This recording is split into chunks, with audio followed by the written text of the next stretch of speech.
ഒരിക്കലും ഒരു ആപ്പിൾ കർഷകനുണ്ടായിരുന്നു. അദ്ദേഹത്തിൻ്റെ തോട്ടത്തിലൂടെ വളരെ സന്തോഷത്തോടെയും അഭിമാനത്തോടു കൂടിയായിരുന്നു ദിവസവും നടന്നുകൊണ്ടിരുന്നത്.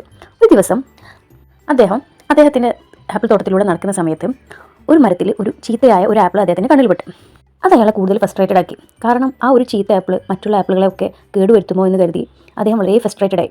അങ്ങനെ അയാൾ ആ മരത്തിൽ നിന്നും എങ്ങനെയെങ്കിലും ആ പഴം ഒഴിവാക്കണമെന്ന് തീരുമാനിച്ചു.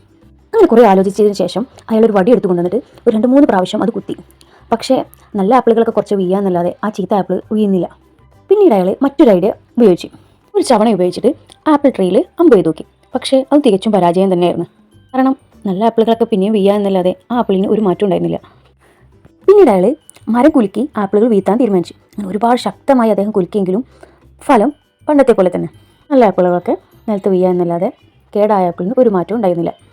ഈ അവസ്ഥ അയാൾ ഒരുപാട് ഫ്രസ്ട്രേറ്റഡ് ആക്കി. അങ്ങനെ സങ്കടവും ദേഷ്യവും ഒക്കെ വന്ന അയാൾ ആ മരം മുറിക്കാൻ തന്നെ തീരുമാനിച്ചു. അങ്ങനെ ഒരു കട്ടറുമായിട്ട് അയാൾ അദ്ദേഹത്തെ ആ മരത്തിൻ്റെ അടുത്തെത്തി.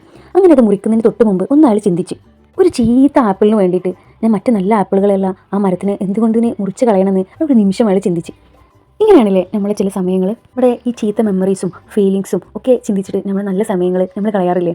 ഇന്ന് മുതൽ നമുക്ക് നമ്മുടെ ചീത്ത ചിന്തകൾ ഒഴിവാക്കി നല്ലത് ചിന്തിച്ച് നമുക്ക് മുന്നേറാം അല്ലേ?